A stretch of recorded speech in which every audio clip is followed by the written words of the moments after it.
ನಮಸ್ಕಾರ ಆತ್ಮೀಯ ಆರೋಗ್ಯ ಆಕಾಂಕ್ಷಿಗಳೇ. ವೆರಿಕೋಸ್ ವೇನ್ ನಿಮಗೆಲ್ಲರಿಗೂ ತಿಳಿದಿರುವಂತೆ ಇವತ್ತಿನ ಒಂದು ಪರ್ಸೆಂಟೇಜನ್ನು ತೆಗೆದುಕೊಂಡ್ರೆ ಸುಮಾರು 5% ಇರುವಂತಹ ವೆರಿಕೋಸ್ ವೇನ್ ಅಥವಾ ಶಿರಜ ಗ್ರಂಥಿ ಶಿರಗತ ವಾತ ಇವತ್ತು 30ರಿಂದ 35%. ಒಂದು ರೀಸೆಂಟಾಗಿ ಬೆಂಗಳೂರಲ್ಲಿ ಒಂದು ನರ್ಸಿಂಗ್ ಮತ್ತು ಪಿಡಿಯಾಟ್ರಿಕ್ ಹಾಸ್ಪಿಟಲ್ NICU ನಿಲ್ಲುವಂತಹ ಒಂದು ಶುಶ್ರೂಷಕರಲ್ಲಿ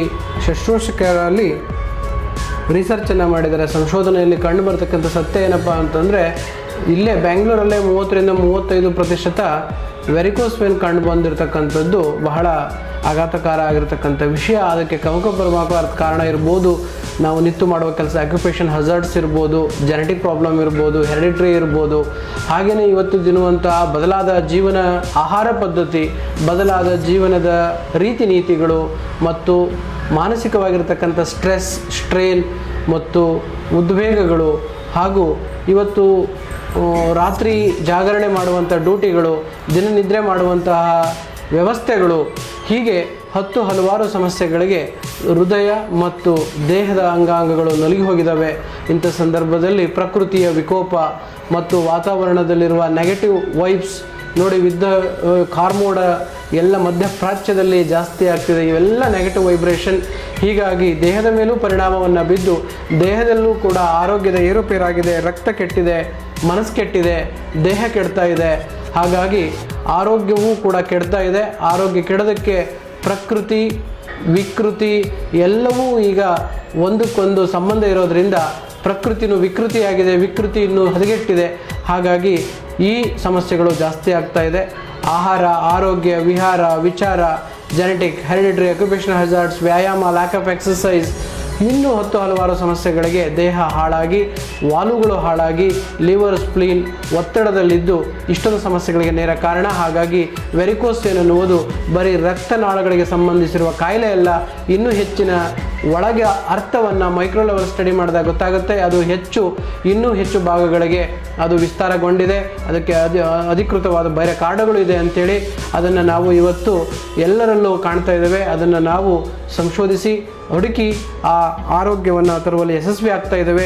ನೋಡಿ, ಇವರಿಗೆ ಎಷ್ಟು ವರ್ಷ ಆಯಿತು ನಿಮಗೆ ಹೇಳ್ಬೋದಾ? ಎಷ್ಟು ವರ್ಷ ಆಯಿತು, ಹೇಗಿತ್ತು ಅನ್ನೋದನ್ನು? ಈಗ 2 ವರ್ಷದಿಂದ ವೆರಿಕೋಸ್ ಬಂದಿತ್ತು ಸರ್. ಆದರೆ ಕೆಲವು ಕಡೆ ತೋರಿಸಿದೆ, ಸರಿಯಾಗಿಲ್ಲ, ತುಂಬ ಮತ್ತೆ ಜಾಸ್ತಿ ಆಯಿತು. ಓಕೆ. ಕಾಲು ತುಂಬ ಭಾಳ ಹಾಳಾಗ್ಬಿಟ್ಟಿತ್ತು. ಎಷ್ಟು ಗಾಯ ಆಗಿತ್ತು? ಪೂರ್ತಿ ಗಾಯ ಆಗಿತ್ತು ಅದು. ಆಮೇಲೆ ನಾನು ಒಂದ್ಸಲ ಫೇಸ್ಬುಕ್ಕಲ್ಲಿ ನೋಡಿದೆ ನಿಮ್ಮ ಇಲ್ಲಿ ಈ ಆಸ್ಪತ್ರೆ ಇದ್ರದ್ದು. ಓಕೆ. ಆಮೇಲೆ ಇಲ್ಲಿಗೆ ಬಂದು ಟ್ರೀಟ್ಮೆಂಟ್ ತೊಗೊಂಡೆ. 15 ದಿವಸದಲ್ಲಿ ತುಂಬ ಕಡಿಮೆ ಆಗಿದೆ. ಓಕೆ. ಮತ್ತು ದೊಡ್ಡ ಪ್ರಮಾಣದಲ್ಲಿ ಆರೋಗ್ಯದಲ್ಲೂ ತುಂಬ ಚೆನ್ನಾಗಾಗಿದೆ.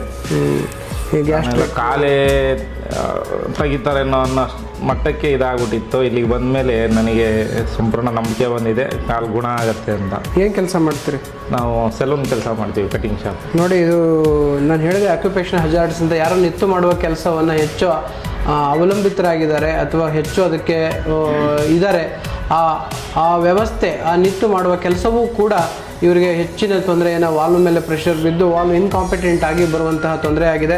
ಇದು ಸಂಪೂರ್ಣ ಗಾಯ ಆಗಿತ್ತು, ಸಂಪೂರ್ಣ ಹೀಲ್ ಆಗಿದೆ. ಕೆಳಗಡೆ ಒಂದು ಗಾಯ ಇದೆ, ಅದು ಕೂಡ ಚಿಕಿತ್ಸೆ ಹಂತದಲ್ಲಿದೆ. ಇನ್ನು 15 ದಿವಸದಲ್ಲಿ ಅದು ಗುಣ ಆಗುವ ಎಲ್ಲ ವ್ಯವಸ್ಥೆನೂ ಮಾಡಿಕೊಡೋಣ. ಇನ್ನೂ ಹೆಚ್ಚಿನ ಆರೋಗ್ಯವನ್ನು ಭಗವಾನ್ ಧನ್ವಂತರಿ ದಯಪಾಲಿಸಲಿ ಅಂತ ನಾನು ದೇವರಲ್ಲಿ ಕೇಳ್ತಾ, ಆರೋಗ್ಯವನ್ನು ಚೆನ್ನಾಗಿಟ್ಕೊಳ್ಳಿ. ಆರೋಗ್ಯವೇ ಭಾಗ್ಯ. ಆರೋಗ್ಯ ಇಲ್ಲ ಅಂತಂದರೆ ಏನೂ ಇಲ್ಲ. If you lost health, everything is lost. If you lost money, something is lost. ದುಡ್ಡು ಕಳ್ಕೊಂಡ್ರೆ ಗಳಿಸ್ಬೋದು, ಆರೋಗ್ಯ ಕಳ್ಕೊಂಡ್ರೆ ಗಳಿಸೋಕ್ಕಾಗೋದಿಲ್ಲ.